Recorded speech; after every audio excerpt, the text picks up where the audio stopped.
Okay, this is the Game is on 100 here with the video, and this video is the review of the 2011 WWE Royal Rumble last night. What can I say about this pay-per-view? This pay-per-view was actually a pretty good pay-per-view. I gotta give my hats off to WWE for allowing for the time constraints of this pay-per-view, even though they had four matches on the night. I thought they would have had like maybe a impromptu match get in there, but looks like they didn't. Basically, this was a good pay per view, and also later on, I'm going to give my thoughts on the possibilities for WrestleMania going to be in the next 2 months, and we go see that goes from there. Well, anywho, on with the pay per view. As we know, the first match of the night was World Champion Edge versus Dolph Ziggler for the World Heavyweight Championship. This was a very good match. This was a very entertaining match. I liked the spots in this match. At times, it looked like Dolph Ziggler had Edge beat, but managed still able to get the win, even though he cheated. But that was all right. I knew Edge was going to do something in this match that allows him to do the spear. I knew he was going to use the spear, but somehow, some way, I didn't know how he was going to use it. Then we know, as of course, you know about Vicky Guerrero. You know, sometimes she gets involved with Dolph Ziggler's matches, as we all seen from what happened. Edge, Edge nailed the execution, got a cover. Vicky Guerrero dragged the referee out to stop the count, and then Vicky Guerrero was on the ring ropes. She was slapping Edge, and she was basically slapping him, and then Dolph Ziggler tried to do a couple of his finishers on Edge for the win, but Edge kicked out of those. And then Kelly comes out and she gets involved with the match and takes out Vicky Guerrero. And then somehow the referee got knocked out. I knew as soon as when the referee got knocked out, I said, oh, here comes Edge is going to go use the spear. And I knew it. Edge speared Dolph Ziggler. And he did like a little Eddie Guerrero. As you all seen from what he did after he did that spear, he just laid back. He didn't even know what was going on. You know, it was sort of funny that he did a little Eddie Guerrero cheating thing, like how you know how Eddie Guerrero always used to do. He always confused the referee. Like one of the classic ones is whenever the referee gets hit on something and Eddie Guerrero has like a weapon or whatever, like a chair or something, it strikes the official and the chair ends up in the other person's hands and that person gets disqualified, or even the time that when he gets hit and then the person has to still chair and he faints it, then the person gets disqualified. So that was a nice thing to do for Edge, for a tribute to Eddie Guerrero. But anyway, on with the finish, we seen Edge use the spear. Then he got up and did the kill switch or the Impaler, one of Christian's finishers, and got the win. And Edge retained the World Heavyweight title. So that was it. That match was a very good match. I highly recommend that match. That you can find it on YouTube. I would recommend it. So yeah. All right. Match number 2. WWE Champion The Miz versus Randy Orton. All right, we all seen what The Miz and how he was going to be done as being a champion. We seen that. This wasn't as good as the Edge Dolph Ziggler match, but it was entertaining and somewhat that even The Miz somehow almost got Randy Orton beat, but it was a little kind of swerve that happened in this. I knew The Miz was going to retain the title. I didn't know how he was going to retain the title. I thought he was going to get intentionally disqualified and Randy Orton was going to win the match, or somehow The Miz was going to cheat to win and keep his belt, and that what happened. As you all know, Alex Riley got involved with the match plenty of times. You know, that's what heels champion do. they have their protege to cause them to cheat to keep the title. That's what heels do. That's why the fans love to hate the heel champions, because they do cheap and underhanded tactics for them to keep the title. I understand that. I don't have a problem with that. It's common. It's been doing that in the wrestling for years, as we all know that. So anyway, was a real shock to me was when the Nutses came out. And when the Nutses came out to do a distraction on Randy Orton, Randy Orton sidestepped Alex Riley. Then he hit The Miz with the RKO. He was about ready to get the pinfall, but CM Punk comes in, lays the STF on Randy Orton, and he drags Miz over. The referee counts 3, and The Miz retains the WWE title against Randy Orton. And basically, I'm thinking that we'll see where this goes, but I'm going to be explaining what I wanted to say and later on in the video. So overall, that was a very entertaining match. It wasn't as good as Edge versus Dolph Ziggler, but hey, what can you do? And now we go on to match number 3, the WWE Divas Championship. Yeah, champion Natalya versus Layla in a handicap match, but that was changed. The Raw General Manager changed it to a Fatal 4-Way match, and it was Natalya versus Layla versus Michelle McCool, and the mystery person was Eve Torres. I thought it was going to be Awesome Kong. I thought it would have been very interesting if it would have been Awesome Kong made her debut in the WWE.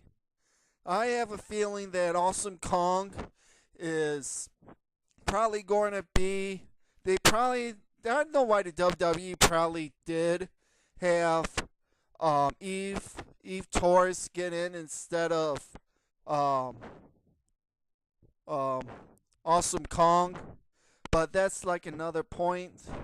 But anyway, on to the match. It's a typical Divas match. It was less entertaining from some of the spots.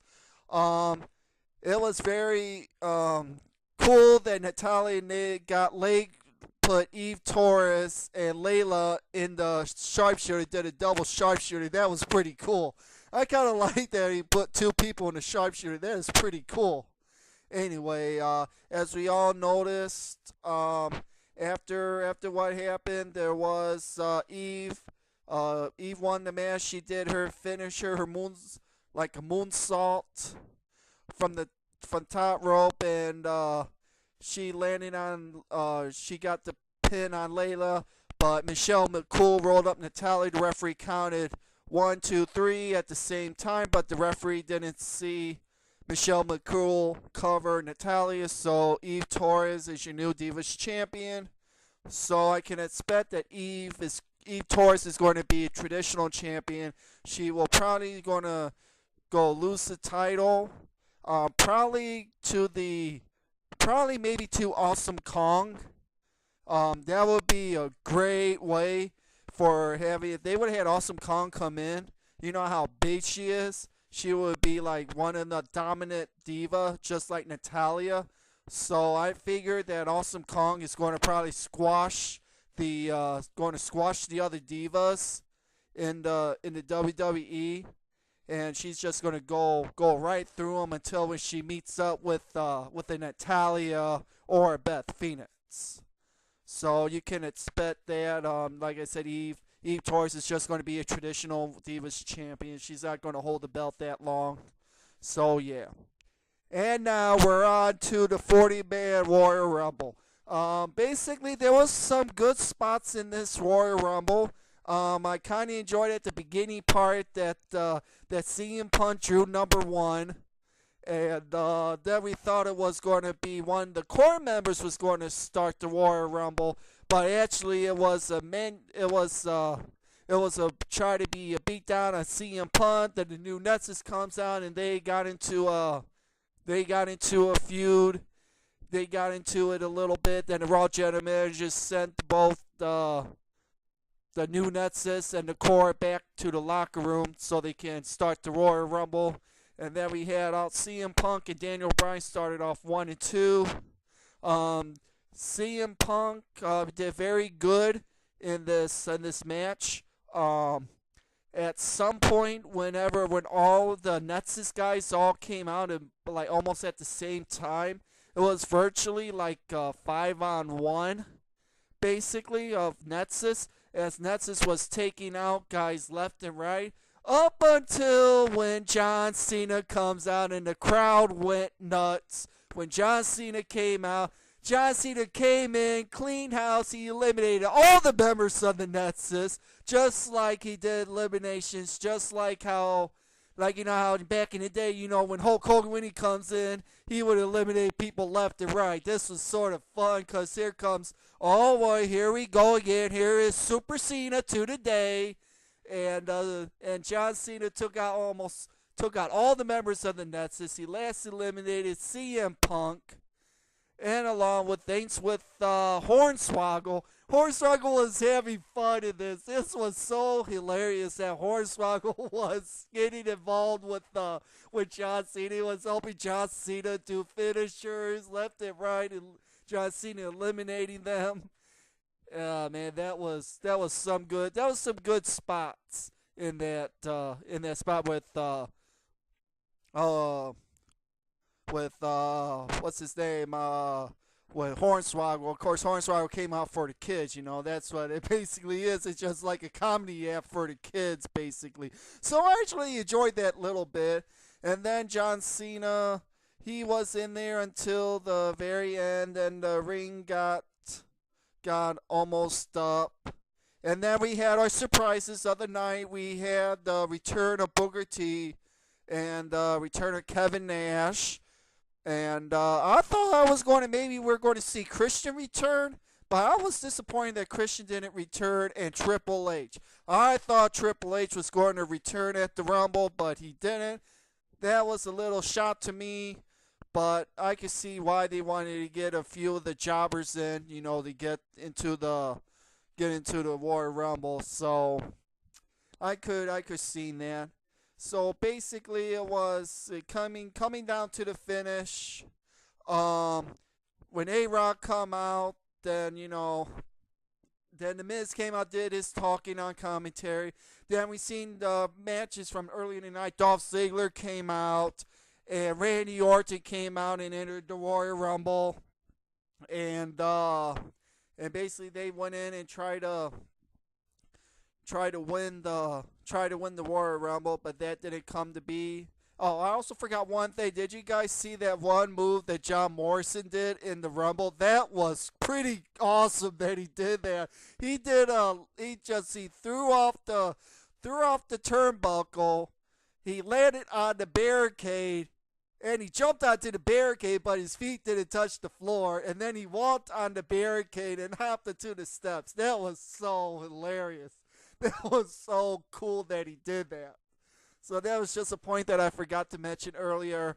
As we all seen coming down to the tail end of the Royal Rumble, we seen John Cena was working on someone to get him eliminated, and then The Miz came in and eliminated John Cena. This is another Royal Rumble screw job. We had so many Royal Rumble screw jobs over the years that people got screwed out of the Royal Rumble. So there you go. Then it all came down to Randy Orton, Alberto Del Rio, and Wade Barrett.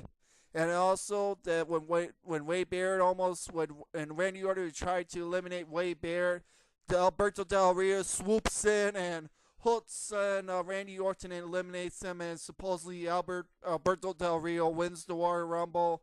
But actually, Alberto Del Rio didn't win because Santino Marella was on the floor. He dragged himself back into the ring. Alberto Del Rio didn't know the fans was going to their feet. They were going nuts.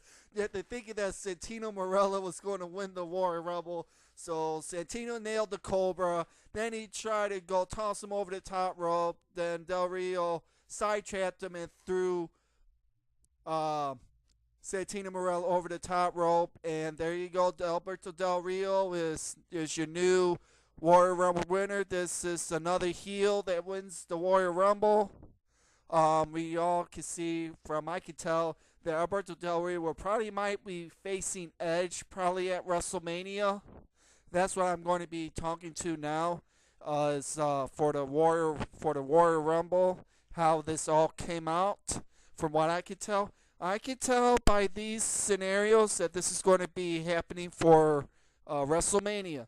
For the World Heavyweight title, I can see Alberto Del Rio versus Edge for the World Heavyweight title, or unless if Christian, if he would get back in time, and he might get involved with this and make it a triple threat match with Edge, Del Rio, and Christian. Now that would be good if they were able to do that, if they could get Christian into the midst. But we'll go see what the WWE is going to do on that. As from what I can tell, looks like now they're going to be running with that we know that John Cena and the new Nexus is supposedly over, as we know, as we think. But we'll see. Now you had CM Punk that cost Randy Orton the WWE title. Now I can expect that Randy Orton will probably be facing CM Punk at WrestleMania. That is probably another gimme. That will happen. And of course, we're going to have The Miz will be facing John Cena at WrestleMania. Miz will probably be going to keep the title. He's probably going to keep the title till WrestleMania, and it could probably be John Cena versus The Miz for the WWE title. Depends on if The Miz retains at the Elimination Chamber.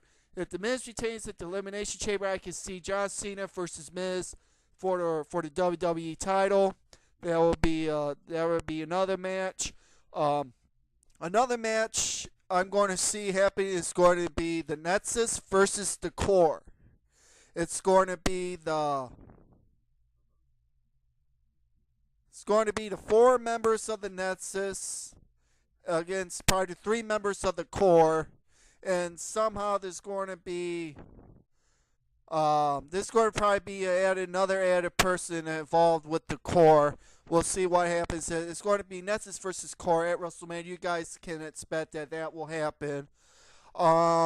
We also can probably see, even though it didn't happen, it looks like we're going to have Sheamus. Who knows what he's going to do? It looks like they're going to probably have Sheamus versus Triple H at WrestleMania. Triple H is probably going to make his return sometime in February, or probably late February or something.